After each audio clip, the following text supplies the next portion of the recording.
Item ಯಾವುದೇ ಇರಲಿ try ಮಾಡಿ ಆಚಿ ಚಿಕನ್ ಮಸಾಲಾ. ಆಚಿ ಚಿಕನ್ ಮಸಾಲಾ. ಗುರುಗಳೇ, ನೀವು ಹೇಗೆ ನೋಡ್ತೀರಿ ಜ್ಯೋತಿಷ್ಯದಲ್ಲಿ ಅಥವಾ ಧಾರ್ಮಿಕವಾಗಿ ಈ ವಿಚಾರವನ್ನು ನೀವು ಹೇಗೆ ನೋಡ್ತೀರಿ? ಅಖಿಲ ಭುವನ ದೀಪಂ ಭಕ್ತ ಚಿತ್ತಾಬ್ದ ಸೂರ್ಯಂ ಸುರಗಣ ಪರಿಸೇವ್ಯಂ ತತ್ವ ಮ ಅಸಿ ಆದಿಲಕ್ಷಣಂ ಹರಿಹರ ಸುತಮೀಶಂ ತಾರಕಾ ಬ್ರಹ್ಮರೂಪಂ ಶಬರಿಗಿರಿ ನಿವಾಸಂ ಭಾವಯೇ ಭೂತನಾಥಂ. ಈಗ ನಾವು ಧರ್ಮಶಾಸ್ತ್ರ ಅಂತ ಹೆಸರು, ಅಯ್ಯಪ್ಪ ಅಂತ ಹೆಸರು. ಶಾಸ್ತ್ರ ಅಂತಕ್ಕಂಥ ಒಂದು ಗ್ರಾಮ ದೇವತೆ. ಆ ಊರಿನ ಗ್ರಾಮ ದೇವತೆಯಲ್ಲಿ ಅಯ್ಯಪ್ಪ ಸ್ವಾಮಿ ಅಂತಕ್ಕಂಥ ಒಂದು ಲೀನ ಆದವನು ಅಂತ. ಈಗ ಅಲ್ಲಿ ಅಯ್ಯಪ್ಪ ಸ್ವಾಮಿ ಇದ್ದಾನೆ ಅನ್ಬೇಕಾದ್ರೆ ಅಲ್ಲಿರ್ತಕ್ಕಂಥ ಚರಿತ್ರ ಅಂದರೆ ಅಲ್ಲಿರ್ತಕ್ಕಂಥ ಇತಿಹಾಸವೇ ನಮಗೆ ಅದು ಶಾಸ್ತ್ರೀಯವಾಗಿ ನಮ್ಗೆ ಸಿಗ್ತಕ್ಕಂಥ ಒಂದು ದೊರಕಿರ್ತಕ್ಕಂಥ ಮಾಹಿತಿ ಅಂದರೆ ಪಂಚಮ ವೇದಗಳಲ್ಲಿ ಪುರಾಣ ಕೂಡ ಒಂದು ಇರ್ಬೋದು, ಅಥವಾ ಅಲ್ಲಿರ್ತಕ್ಕಂಥ ಇತಿಹಾಸ ಕೂಡ ಇರ್ಬೋದು. ಅಲ್ಲಿ ಈಗ ಹೆಣ್ಮಕ್ಳು ಯಾಕಲ್ಲಿ ಬರಬಾರ್ದು ಅಂದರೆ ಒಂದು ವಿಧಿವಿಧಾನಗಳ ಒಂದು ದೇವಾಲಯ ಅಂದರೆ ಒಂದು ವಾಸ್ತುಶಿಲ್ಪ, ಒಂದು ಮೂರ್ತಿ ಶಿಲ್ಪ, ಅಥವಾ ಅಲ್ಲಿರ್ತಕ್ಕಂಥ ದೇವಾಲಯಕ್ಕೆ ತನ್ನದೇ ಆಗಿರತಕ್ಕ ಒಂದು ಶಿಸ್ತು ನಿಯಮ ಇರ್ತದೆ ಅಂತ. ಆ ಭಗವಂತನ ರೂಪ ಏನು ಭಗವದ್ಗೀತಾ ಅಂತ ಕರಿತೀವಿ. ಗೀತಾ ಅಂದರೆ ಹಾಡು, ಭಗವದ್ಗೀತಾ ಅಂದರೆ ಭಗವಂತನ ಹೇಳಿರತಕ್ಕಂಥ ಹಾಡು. ಹಾಗೆಯೇ ಅಯ್ಯಪ್ಪ ಸ್ವಾಮಿಯು ತಾನು ಲೀನ ಆಗುವಾಗ, ಆ ಗ್ರಾಮ ದೇವತೆಯಲ್ಲಿ ಧರ್ಮಶಾಸ್ತ್ರ ಲೀನ ಆಗುವಾಗ ಕೆಲವು ವಾಕ್ಯಗಳನ್ನು ಹೇಳಿರ್ತಾನೆ ಅಂತ.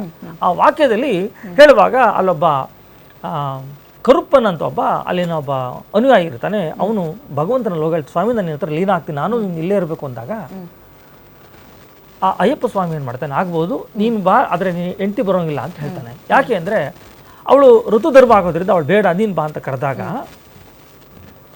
ಅಲ್ಲಿರ್ತಕ್ಕಂಥವನು ಇಲ್ಲ ನನ್ನ ಹೆಂಡತಿ ಬೇಕೇ ಬೇಕು ಅಂದಾಗ ಅವಳಿಗೆ ಋತುಧರ್ಮ ಆಗದೇ ಇರತಕ್ಕಂಥ ವ್ರತವನ್ನು ಬಿಟ್ಟು ಅವಳು ಋತುಧರ್ಮ ಯಾವಾಗ ನಿಲ್ಲುತ್ತೋ ಅಲ್ಲಿ ಬರ್ಬೋದು ಅಂತ ಅಯ್ಯಪ್ಪನೇ ಸ್ವತಃ ಹೇಳಿರ್ತಕ್ಕಂಥ ಒಂದು ವಾಕ್ಯ ಅಲ್ಲಿದೆ. ಅವನ ಹೆಸರು ಕರುಪ್ಪನಂತ. ಅವನು ಮತ್ತು ಅವನ ಹೆಂಡತಿ ನಾವು 18 ಮೆಟ್ಲಿಗೆ ಹೋಗುವಾಗ ಅಕ್ಕಪಕ್ಕದಲ್ಲಿ ಅವರಿದ್ದಾರೆ ಅಂತ. ಆದರೆ ಅಲ್ಲಿ ಯಾವುದೇ ಧರ್ಮದ ಭೇದ ಭಾವ ಇಲ್ಲ. ಯಾಕೆಂದರೆ ಅಯ್ಯಪ್ಪನ ಸ್ನೇಹಿತನು ಅತ್ಯಂತ ನಿಕಟವರ್ತಿ ಅಂದರೆ ವಾವರ ಅಂತ ಒಬ್ಬ ಮುಸ್ಲಿಮ್ಸ್, ಅವನನ್ನು ಕೂಡ ಆ ಅಯ್ಯಪ್ಪ ಸ್ವಾಮಿಯ ಹತ್ತಿರನೇ ಒಂದು ದೇಗುಲಕ್ಕಿದೆ ಮತ್ತು ಅವನ ಒಂದು ಬಾಡಿ ಕೂಡ ಅಲ್ಲೇ ಇದೆ ಇವತ್ತು ಕೂಡ. ಸೊ ಮುಸ್ಲಿಮ್ಸ್ ಅಂತೇನು ವಾವರ ಇರ್ತಾನೋ ಅವನು ಮತ್ತು ಅಯ್ಯಪ್ಪ ಸ್ವಾಮಿ ಬಹಳ ನಿಕಟವಾಗಿರತಕ್ಕಂಥ ಸ್ನೇಹಿತರು. ಆ ಮುಸ್ಲಿಮ್ಸ್ ವ್ಯಕ್ತಿ ಆ ಅಯ್ಯಪ್ಪನ ಬಿಟ್ಟು ಹೋಗದೆ ಅಲ್ಲೇ ಅವನ ಸಮಾಧಿ ಆಗಿರತಕ್ಕಂಥದ್ದು ಸತ್ಯ ಸಂಗತಿ. ಆದರೆ ಹೆಣ್ಮಕ್ಳು ಯಾಕೆ ಬರಬಾರ್ದು ಅಂದರೆ ನೀವು ಅಯ್ಯಪ್ಪನ ರೂಪವನ್ನು ಮೂರ್ತಿಯನ್ನು ನೋಡಿದ್ರೆ ಅವನು ಯೋಗಿ ಮತ್ತು ಭೋಗಿ ಅಂತಿರ್ತಾರೆ. ಈಗ ನೋಡಿ ನಮ್ಮ ನಂದಿಬೆಟ್ಟದಲ್ಲಿ ಯೋಗ ನಂದಿ ಮತ್ತು ಭೋಗನಂದಿ ಅಂತಿರ್ತದೆ. ದೇವರಾಯನದುರ್ಗಕ್ಕೆ ಹೋದರೆ ಯೋಗ ಮತ್ತು ಭೋಗ ನರಸಿಂಹಸ್ವಾಮಿ ಅಂತ ಹೇಳಿರ್ತದೆ. ಈ ಭೋಗ ನರಸಿಂಹಸ್ವಾಮಿಯಲ್ಲಿ ಏನು ಬೇಕೋ ನೀವು ಮಾಡಬಹುದು, ಪೂಜೆ ಪುನಸ್ಕಾರ ವ್ರತಗಳನ್ನು, ಉತ್ಸವಗಳನ್ನು, ಮದುವೆಗಳನ್ನು. ಆ ಯೋಗನಂದಿ ಭೋಗನಂದಿ ಅಂತಿದ್ದಾಗ ನೀವೆಲ್ಲ ಏನು ಬೇಕೋ ಮಾಡಬಹುದು. ಯೋಗದಲ್ಲಿ ಯಾರಿರ್ತಾರೋ, ಉದಾಹರಣೆ ಹೇಳೋದಾದರೆ ನಮ್ಮ ಇಲ್ಲಿರ್ತಕ್ಕಂಥ ನಂದಿ ಬೆಟ್ಟದಲ್ಲಿ ಆ ಭೋಗನಂದಿ ಎಷ್ಟೋ ಹೇಳಿದ್ರಂತೆ ಅಲ್ಲಿರೋರು ಬೇಡ, ಸಿನಿಮಾ ಆಕ್ಟರ್ ಮೊನ್ನೆ ರೀಸೆಂಟಾಗಿ ಸಿನಿಮಾ ಆಕ್ಟರ್ಗೆ ಬೇಡಮ್ಮ ಇಲ್ಲಿ ಮದುವೆ ಆಗೋದು ಬೇಡ ಅಂತ ಹೇಳಿದ್ದಾರೆ. ಆದರೂ ಕೂಡ ಅವರು ಹಠ ಇಟ್ಟು ಅಲ್ಲಿ ನಂದಿ ಬೆಟ್ಟದಲ್ಲಿ ಭೋಗನಂದಿಯಲ್ಲಿ ಮದುವೆ ಮಾಡ್ಕೊಂಡು ಬಂದು ಡೈವರ್ಸ್ ಕೂಡ ಆಯಿತು. ಅದು ಬೇರೆ ಇರ್ಬೋದು.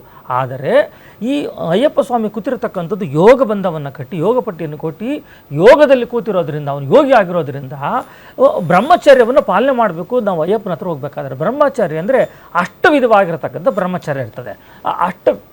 ಅಷ್ಟವಿಧವಾಗಿರ್ತಕ್ಕಂಥ ಬ್ರಹ್ಮಚಾರ್ಯವನ್ನು ನಾವು ಪಾಲನೆ ಮಾಡಬೇಕಾದ್ರೆ ಅಲ್ಲಿ ಹೆಣ್ಣು ಮತ್ತು ಗಂಡಿನ ಸಂಗಮ ಇರಬಾರ್ದು, ಮೈಥುನ ಇರಬಾರ್ದು ಅಂತ. ಮೈಥುನ ಇಲ್ಲದಿರತಕ್ಕಂಥದ್ದು ಕೂಡ ಅಷ್ಟವಿಧ ಬ್ರಹ್ಮಚಾರದಲ್ಲಿ ಬಂದು ಅಲ್ಲಿ ಮೈಥುನ ನಡೆಯೋಲ್ಲ.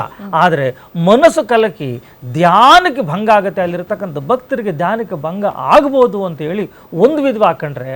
ಆದರೆ ಸ್ವತಃ ಅಯ್ಯಪ್ಪ ಸ್ವಾಮಿಯೇ ಅಲ್ಲಿ ಯಾರು ಋತು ಬಂದ ಇರುತ್ತೋ ಅವರು ಇಲ್ಲಿ ಪ್ರವೇಶವನ್ನು ಮಾಡಬಾರ್ದು, ಋತು ಬಿಟ್ಟು ಬರಲಿ ಅಂತ ಹೇಳಿರೋದ್ರಿಂದ ಅಲ್ಲಿ ಪಾಲನೆ ಮಾಡ್ತಾರೆ.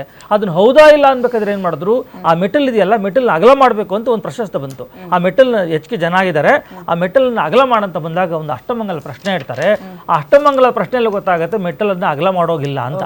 ಅದೇ ಥರನೇ ಹೆಣ್ಮಕ್ಳು ಕೂಡ ಬರಬೇಕಾ ಬರಬಾರ್ದ ಅಂದಾಗ ಒಂದು ಅಷ್ಟಮಂಗಲ ಹಾಕಿದಾಗ ಅದರಲ್ಲಿ ಹೇಳುತ್ತೆ ಇಲ್ಲಿ ಅವಘಡಗಳಾಗುತ್ತೆ ಅಂತ ಅಷ್ಟಮಂಗಲದಲ್ಲಿ ಗೊತ್ತಾಗಿರೋದ್ರಿಂದ ಅದನ್ನು ನಾವು ಅಲ್ಲ ಕೇರಳ ಇರತಕ್ಕಂಥ ಭಕ್ತರು ಅದನ್ನು ಪಾಲನೆ ಮಾಡಬೇಕಾಗಿರ್ತಕ್ಕಂಥದ್ದು. ಒಂದು ಚಿಕ್ಕ ಬ್ರೇಕ್ ತಗೊಳ್ಳೋ ಟೈಮ್ ಆಗಿದೆ. ಬ್ರೇಕ್ ಆದ್ಮೇಲೆ ಲಿಂಗ ಸಮಾನತೆ ಮತ್ತು ಧಾರ್ಮಿಕ ಸ್ವಾತಂತ್ರ್ಯ ಅಂತ ಬಂದಾಗ ಎರಡನ್ನೂ ಒಂದೇ ತಕ್ಕಡಿಗೆ ಹಾಕೋದು ಎಷ್ಟರ ಮಟ್ಟಿಗೆ ಸೂಕ್ತ? ನಂಬರ್ 1. ಎರಡನೇದು, ನಿಯಮಗಳಿಗೂ ನಿಷಿದ್ಧ ಅನ್ನೋದಕ್ಕೂ ವ್ಯತ್ಯಾಸಗಳಿದ್ದಾವೆ. ಪ್ರಿಸ್ಕ್ರಿಪ್ಷನ್ಸ್ ಆ್ಯಂಡ್ ರಿಸ್ಟ್ರಿಕ್ಷನ್ ಅನ್ನೋದಕ್ಕೆ ಇದನ್ನ ನಾವು ಎಷ್ಟರ ಮಟ್ಟಿಗೆ ಅರ್ಥ ಮಾಡ್ಕೋಬೇಕು ಈ ವಿಚಾರದಲ್ಲಿ. ಆ್ಯಂಡ್ ಎಲ್ಲ ದೇವಸ್ಥಾನಗಳನ್ನೂ ಬಿಟ್ಟು ಹೋಗಿ ಬಂದು ಕೇರಳದ ಶಬರಿಮಲೆಯೇ ಇಂಥ ವಿಚಾರಗಳಿಗೆ ವಿವಾದಕ್ಕೆ ಕಾರಣ ಯಾಕೆ ಆಗ್ತಾ ಇದೆ?